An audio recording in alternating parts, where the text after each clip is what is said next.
Okay, hello. Day 3, daily devotional. Um, if you haven't seen the other videos, doing a daily devotional every day. Reading from Daily Strength for Men. Great book. Today, it's 4 promises. It starts out with Deuteronomy 31:8, which is the Lord who goes before you. Or it is the Lord who goes before you. He will be with you. He will not fail you or forsake you. Do not fear or be dismayed. Moses had led his people to the edge of the promised land, but he did not enter it. God had chosen Joshua to lead the Israelites now. Speaking to Joshua in front of all the people, Moses told him that God would 1. Go before you, 2. Be with you, 3. Not leave you, and 4. Not forsake you.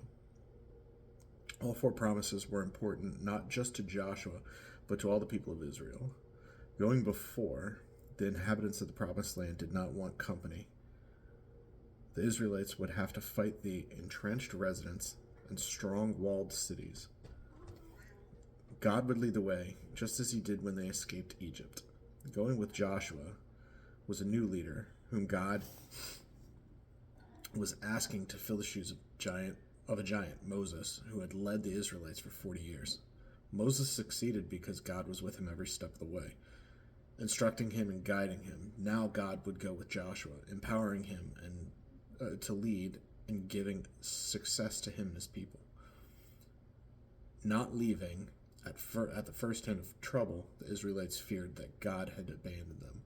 But God had come through every time, and he reminded them that he would always be there for them. Not forsaking.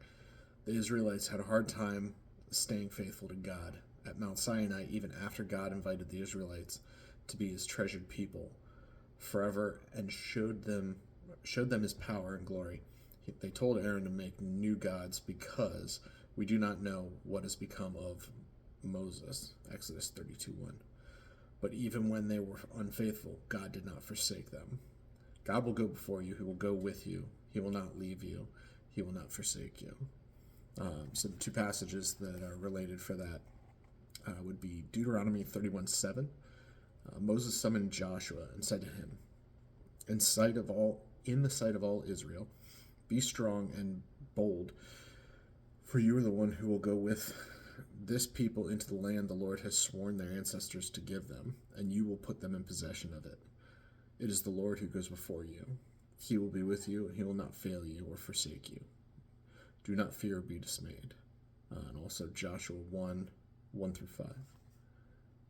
After the death of Moses, the servant of the Lord spoke to Joshua, son of Nun, Moses' assistant, saying, my servant Moses is dead. Now proceed to cross the Jordan, you and all the people, into the land that I am giving them, to the Israelites.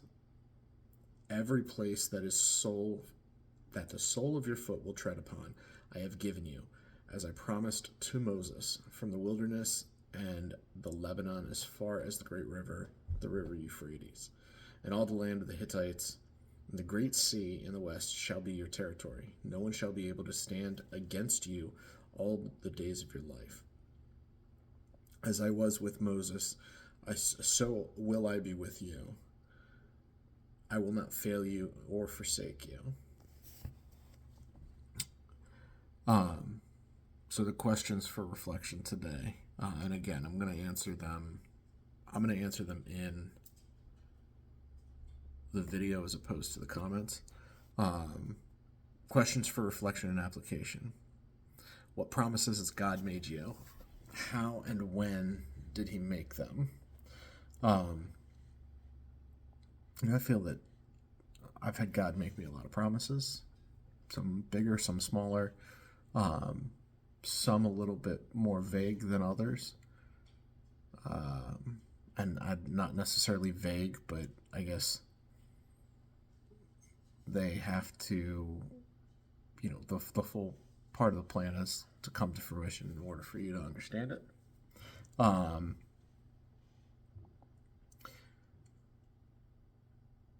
Just, things like, hey, safe passage through different things. I'm gonna help you with this. Just different times through life that, there have been things that I've been, nervous about or scared about. This, where, those promises of, hey, everything's going to be just fine. It's usually the promises that are going to stick out. How has God gone before you? And how has God gone with you?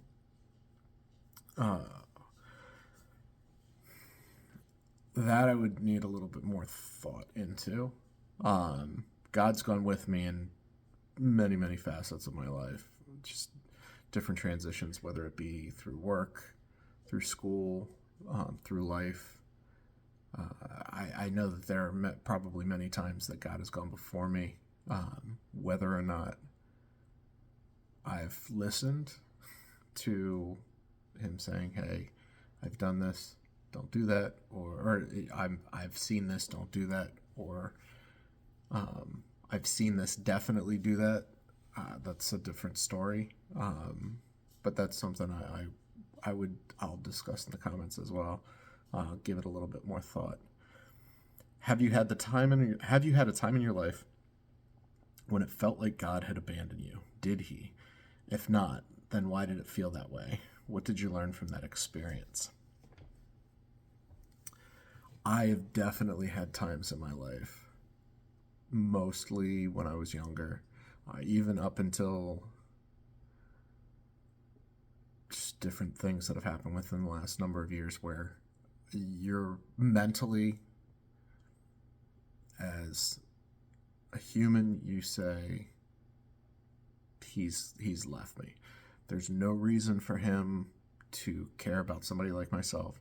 There's no reason for this to be happening if he really is in my life. There have been many, many times that I've had thoughts like that.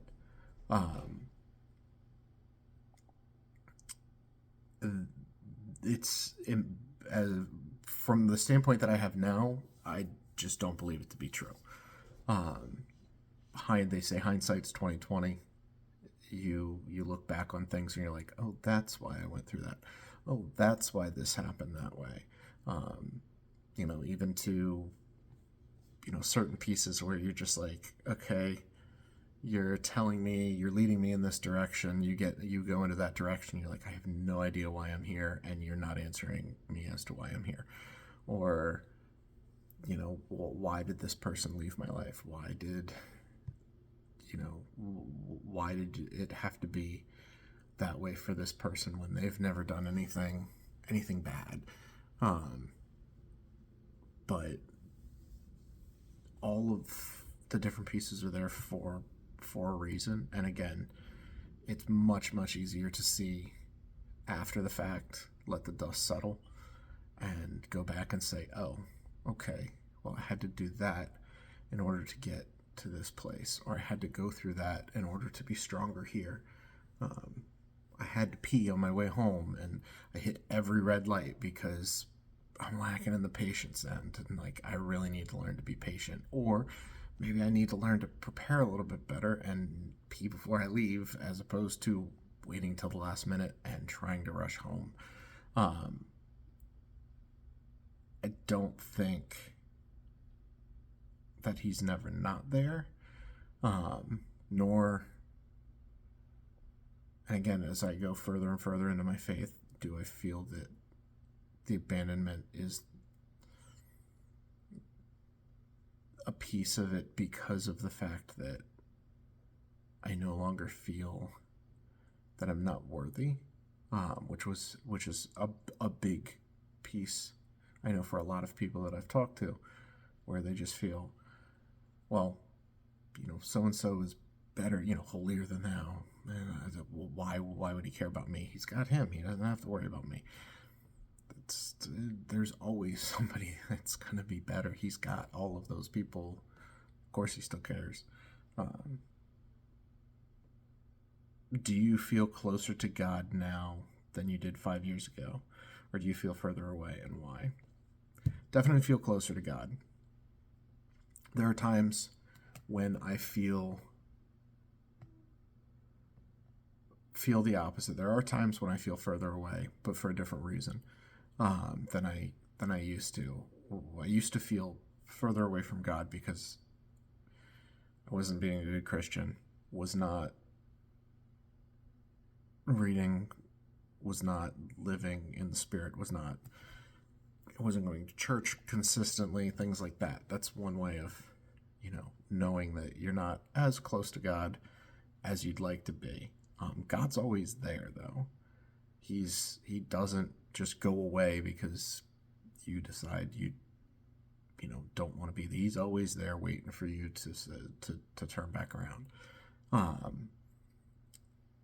But there are times still where I feel, in growing in my faith, there are times that I feel further from God. Not because I feel that he's not there, but more so because I'm harder on myself. I'm more judgmental to myself when I do things that I know I shouldn't be doing. Or if, like today, I do not feel good. I got sick, whatever's going around. I feel terrible. I had a very long day at work. I told myself that, I would do these once a day. No reason in particular why, just it's what I feel on my heart to do. And I've really been enjoying this and I wanted to share it. But I am sitting here at what is now probably 9:15. And I just didn't, I'm ready to go to bed. And in thinking about that, I'm like, the simplest thing of making a little, 10-15 minute video, and I can't do that. I can't take the 10 or 15 minutes to make a little video. What kind of Christian am I? So there are times where I do feel a little further from God, but that's not, maybe that's not the best way to put it. But it's self-inflicted. Definitely isn't because I don't feel that God is there, but more so because I feel that I'm not deserving of God being there, and usually that can drive you further. The feeling of not being worthy.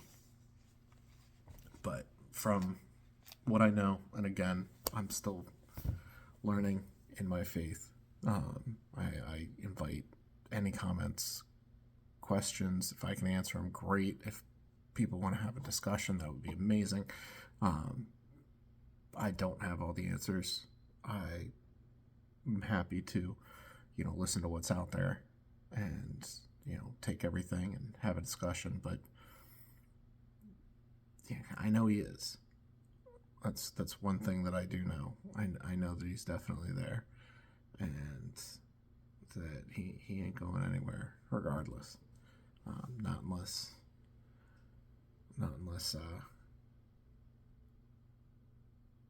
I really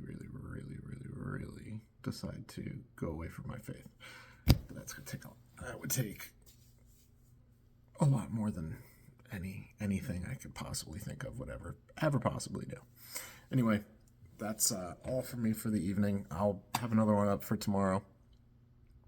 Again, if you liked the video, just shoot me a little like. I'm doing them. Oh, I got a hair right there. I am doing them unedited, just so it's kind of more like just having a discussion. As we get further along, maybe I'll start doing a little editing to them or anything or something like that. Just make it a little bit more pleasant for people to go ahead and take a peek at. But these are up here for hopefully that one person that happens to find it, and it helps out. Love you guys.